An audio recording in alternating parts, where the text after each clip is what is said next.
कल आप लोगों ने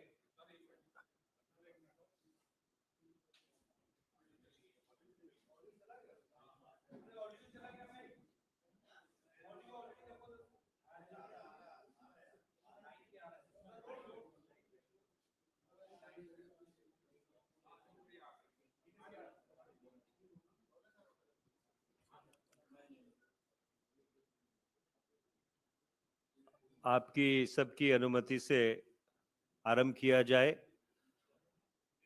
मैं अपने सहयोगी विनीत पुनिया जी और आप सबका इस प्रेस वार्ता में स्वागत करता हूं। कल आप लोगों ने कईयों ने काफी कोशिश की थी ये जानने की कि क्या अविश्वास प्रस्ताव हम लोग लेके आएंगे या नहीं।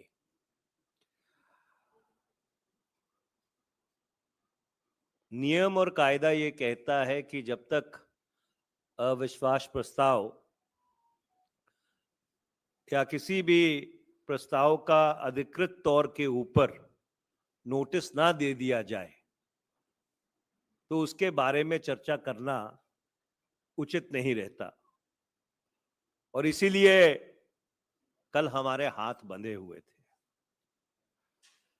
ये जो अविश्वास प्रस्ताव आज नियम 198 के तहत लाया गया है, ये महज कांग्रेस का अविश्वास प्रस्ताव नहीं है। ये इंडिया के जितने घटक दल हैं, और मैं इस बात को दोबारा से दोहराना चाहता हूं कि इंडिया के जितने घटक दल हैं उन सब की तरफ से सामूहिक तौर के ऊपर यह प्रस्ताव लाया गया है। This no confidence motion has not been brought by the Indian National Congress alone. It is a collective motion of the entire India Alliance. All the constituent parties of the India Alliance are a party to this no confidence motion. I think there was a reason to make this explicit.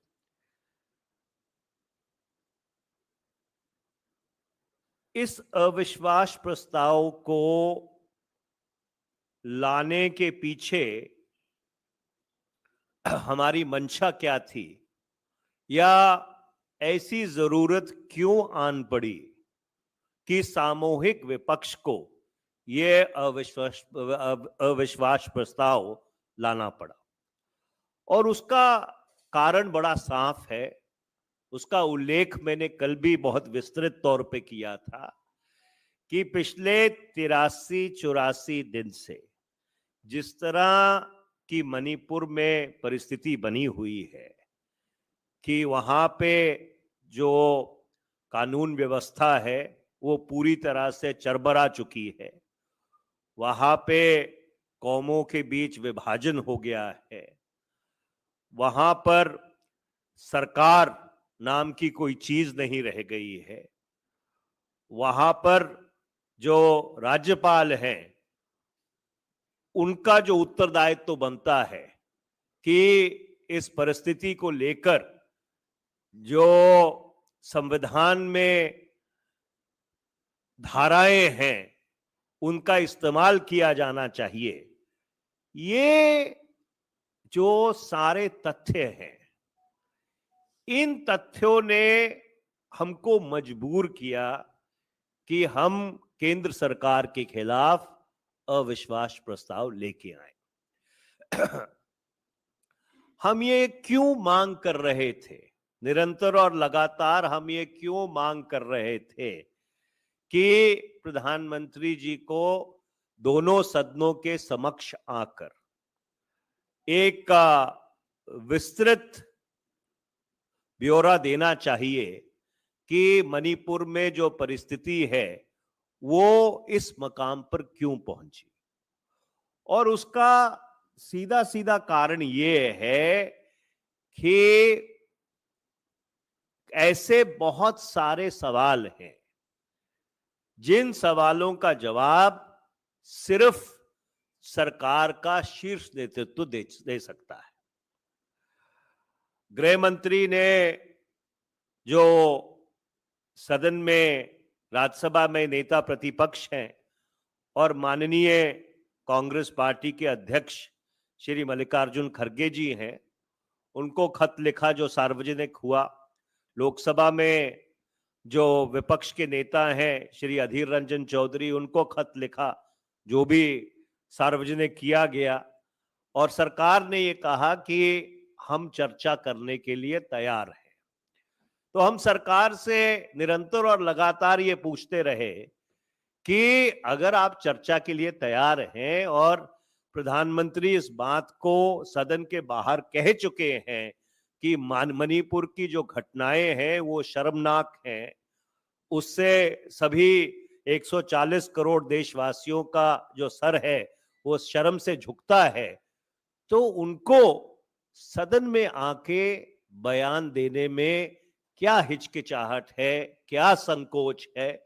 और यही कारण है कि भारत के उत्तर पूर्व की जो बहुत ही संवेदनशील परिस्थिति है, सरहद के राज्य हैं, पड़ोसी देश लगते हैं उन राज्यों के साथ, वहां पे अस्थिरता अगर फैलती है तो उसके दूरगामी राष्ट्रीय सुरक्षा के ऊपर नकारात्मक प्रभाव पड़ते हैं। और ये कारण है कि हम लोग चाहते थे और अभी भी चाहते हैं कि प्रधानमंत्री को इस अविश्वास प्रस्ताव का विस्तृत जवाब देना चाहिए। आज हमारी आपके माध्यम से मांग क्या है? आपके माध्यम से हमारी ये मांग है कि नियमावली के अनुसार लोकसभा अध्यक्ष के अधिकार क्षेत्र में ये बात है कि जब अविश्वास प्रस्ताव को मंजूर कर लिया जाता है, उसके 10 दिन में सदन में उसके ऊपर चर्चा हो सकती है। पर मर्यादा और परंपरा ये रही है, लोकसभा की मर्यादा और परंपरा ये रही है कि जब भी ऐसा अविश्वास प्रस्ताव आता है और विपक्ष की तरफ से ये कहा जाता है कि सरकार में या ये सरकार इस सदन का विश्वास खो बैठी है, तो बाकी सारे कामों को शिथिल करते हुए, बाकी सारे कामकाज को शिथिल करते हुए लोकसभा अध्यक्ष को प्राथमिकता के ऊपर कल ही इस अविश्वास प्रस्ताव के ऊपर चर्चा आरंभ करनी चाहिए।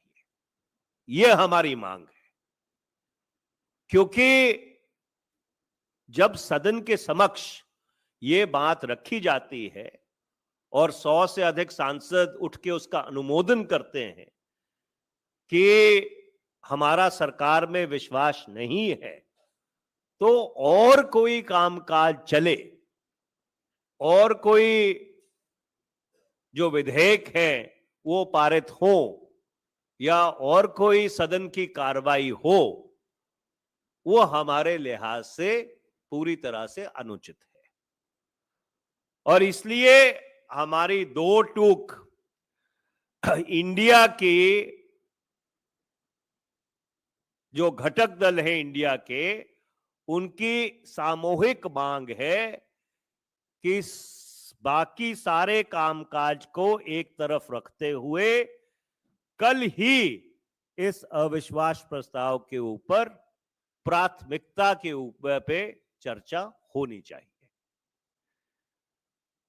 मुझे लगता है कि हमने ये कोशिश की है कि हमारी जो मंशा थी, जो हमारी मजबूरी थी कि हमको क्यों यह अविश्वास प्रस्ताव लाना पड़ा, उसका पूरा ब्यौरा हमने आपके समक्ष रखा है। अगर आप चाहते हैं कि इसका उल्लेख मैं अंग्रेजी में भी करूं तो मैं इसको अंग्रेजी में दोहराने के लिए तैयार हूं, नहीं तो हाँ सिद्धार्थ जी, मैं इसको संक्षेप में अंग्रेजी में दोहरा देता हूं.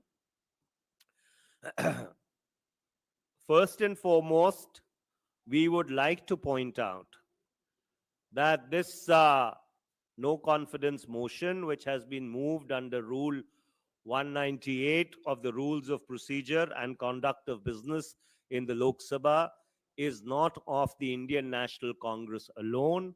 It is a no confidence motion which has been collectively and jointly moved by all the constituents of India. I would like to reiterate that this no confidence motion has been moved by all the constituents of India collectively, severally, and jointly. Number two, it is important to underscore the reasons as to why it was considered imperative to move this no confidence motion. And the reason for that is extremely explicit. The situation in Manipur is extremely disturbing. For the past over 80 days now, uh, the things in Manipur have continued to deteriorate. There is a clear ethnic divide in the state. Law and order has completely collapsed. The constitutional instrumentalities which are available to the governor in order to restore the majesty of the rule of law have not been exercised in this particular matter. And these are issues which require answers and accountability from the apex level of the government. And therefore, it was felt imperative, after repeated adjournment motions which had been moved individually and collectively by different members of the opposition benches, both in the Lok Sabha under Rule 184 and in the Rajya Sabha under Rule 267, when they were repeatedly rejected, it was felt imperative that the only manner in which accountability could be demanded out of the NDA BJP government was to move a no confidence motion. And that is the reason why this no confidence motion was moved. Now, what is our next demand? Rule 198A stipulates that once a no confidence motion has been accepted, it is at the discretion of the Speaker to schedule a vote on it, preceded by a discussion within 10 days of its acceptance. We have absolutely no quibble with the discretion of the Speaker. However, I would like to caveat it by saying that the traditions of the House have been that when a no confidence motion against the Council of Ministers is moved in the Lok Sabha, all other work is kept in abeyance and this motion is taken up on priority. So, therefore, if any legislative business is taken up in the Lok Sabha or in the Rajya Sabha, when a no confidence motion has been accepted and is pending, would be against the norms of propriety.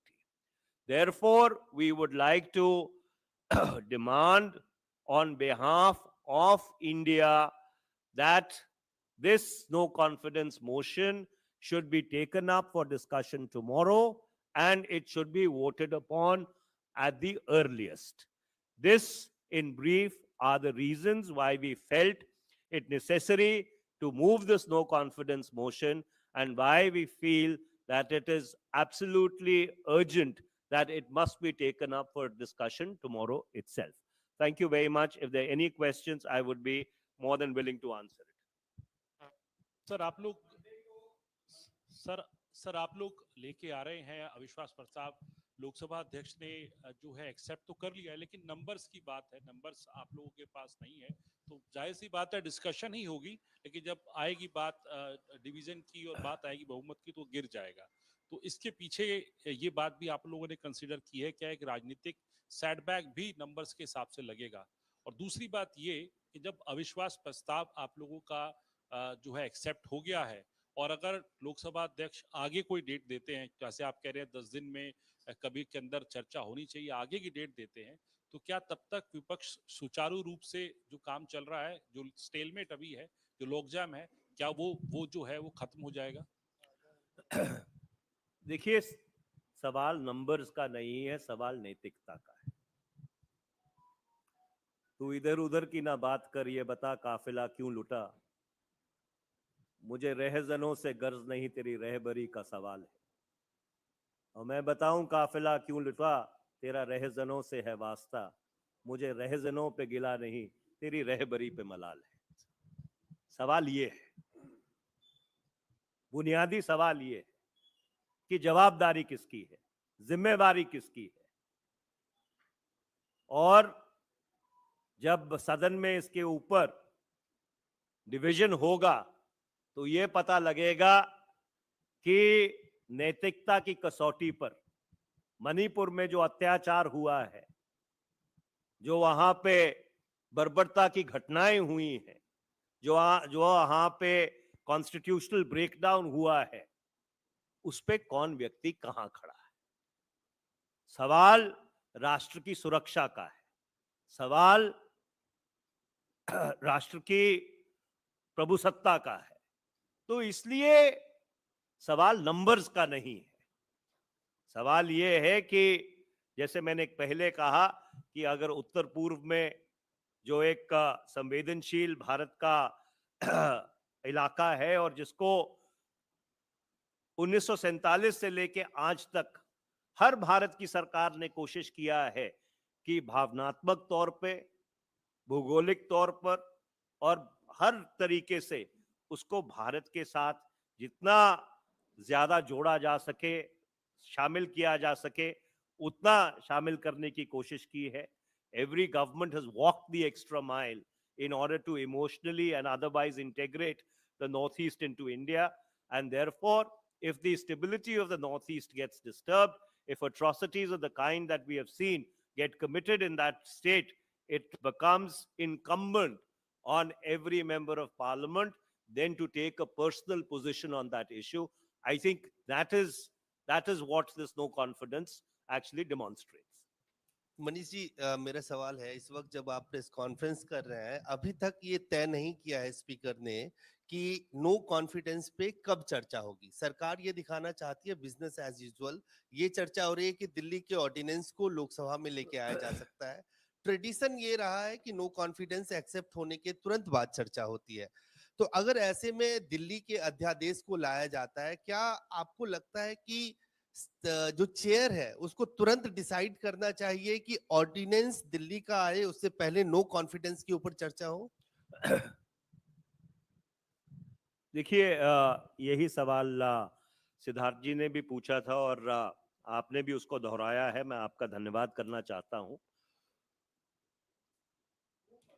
कि इसके ऊपर आगे रणनीति क्या होगी वो तो जब इंडिया की बैठक होगी तो उसमें तय किया जाएगा कि आगे की रणनीति क्या है। पर जो परंपरा है कि एक बार अगर 100 सांसदों ने खड़ा होकर ये कह दिया या 100 से ज्यादा सांसदों ने खड़े होकर ये कहा कि हमारा सरकार में विश्वास नहीं है, तो क्या नैतिकता का तकाजा ये कहता है कि उसको दरकिनार करते हुए, उसको एक तरफ रखते हुए सदन को चलाने की कोशिश की जाए, उसमें जो विधेयक है या रेगुलर बिजनेस है उसको चलाया जाए? हमारे हिसाब से तो ये पूरी तरह से अनुचित है। और इसीलिए हम ये मांग कर रहे हैं कि जैसे अडजर्नमेंट मोशन होता है, अडजर्नमेंट मोशन या काम रोको प्रस्ताव क्या कहता है कि साहब सारा काम शिथिल करके, सारा काम रोककर इसके ऊपर तुरंत चर्चा हो, उसके ऊपर डिवीजन हो, और अगर डिवीजन में सरकार हारती है तो फिर सरकार को इस्तीफा देना पड़ता है। ये तो एडजर्नमेंट मोशन से एक कदम आगे है। ये तो अविश्वास प्रस्ताव है, नो कॉन्फिडेंस मोशन है। तो नो कॉन्फिडेंस मोशन एक्सेप्ट होने के बाद अगर आप रेगुलर कामकाज चलाने की कोशिश करेंगे तो मैं बहुत अदब के और सत्कार के साथ ये बात कहना चाहूंगा कि वो पूरी तरह से इरेगुलर है।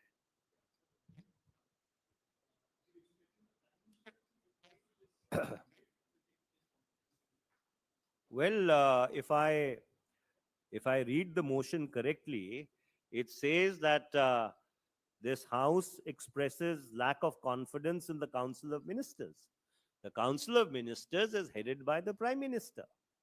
Obviously, every vote of no confidence, it has been replied to by the concerned Prime Minister, now going back to 1952, whenever a no confidence motion has been brought. So when there is a no confidence motion expressing lack of confidence in the Council of Ministers, who else but the Prime Minister should reply to it? Because he is the first among equals. He is the Prime Minister. That's why he's called Prime Minister. Ji sir, Congress के साथ India गठबंधन के साथ अलावा BRS ने भी no confidence motion का notice दिया है। बीआरएस को आप लोग बीते काफी समय से बीजेपी के साथ जोड़ते रहे हैं, तो बीआरएस की ये जो रणनीति है, इसको कांग्रेस और इंडिया अलायंस कैसे देखती है? और संसद में कई ऐसी पार्टियां हैं जो न तो पक्ष में है और ना ही विपक्ष में है। क्या उन पार्टियों को आउटरीच करने की कोशिश आप लोगों की तरफ से की जाएगी नो कॉन्फिडेंस मोशन के सिलसिले में? देखिए, सवाल नैतिकता का है। हर राजनीतिक दल को, हर सांसद को नैतिकता को सामने रखते हुए जो मणिपुर में त्रासदी हो रही है उसको मुख्य रखते हुए अपना फैसला करना है। हमारी तरफ से जो अविश्वास प्रस्ताव लाया गया है, बहुत हमने इस चीज को साफ किया है कि ये मणिपुर को विशेष रखते हुए लाया गया है। तो अगर कोई और राजनीतिक दल इस परिस्थिति के बारे में संवेदनशील है तो हम ये चाहेंगे कि वो अपनी जो संवेदनशीलता है वो सदन के पटल के ऊपर व्यक्त करे।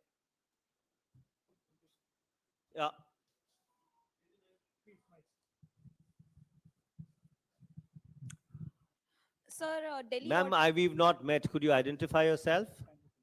Times of India. I see. What's your good name? Niyamika. Sir, Delhi ordinance will also be discussed in the parliament on Monday. So, as the Congress party has already made its stand clear that we are not going to support it, but we have also seen certain statements coming from the Punjab Congress leaders as they are not really accepting it. What is your stand on that, sir? Well, once the Congress party has officially spoken from this podium, that ends the matter.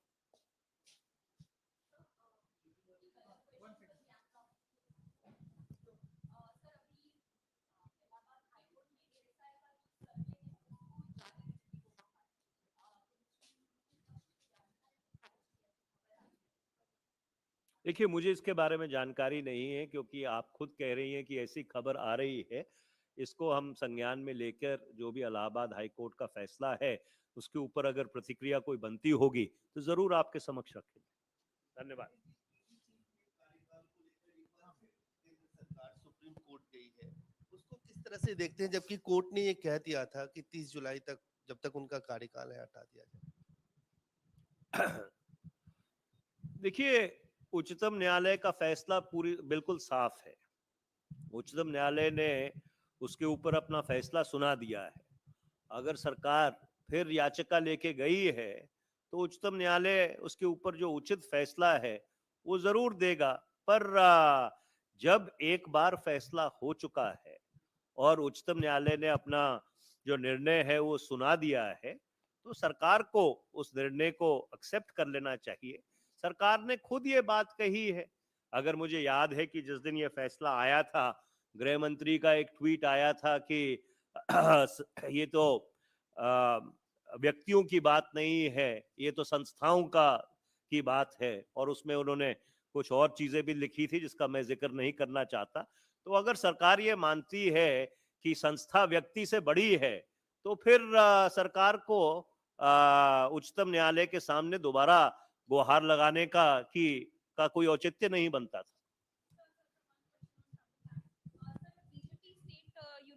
BJP state unit chief has submitted a memorandum to the governor of Tamil Nadu as he has alleged that many of the DMK leaders have committed the scams and corruption charges are also being there of rupees 5,600 crore, and he has sought an intervention on the part of governor on this.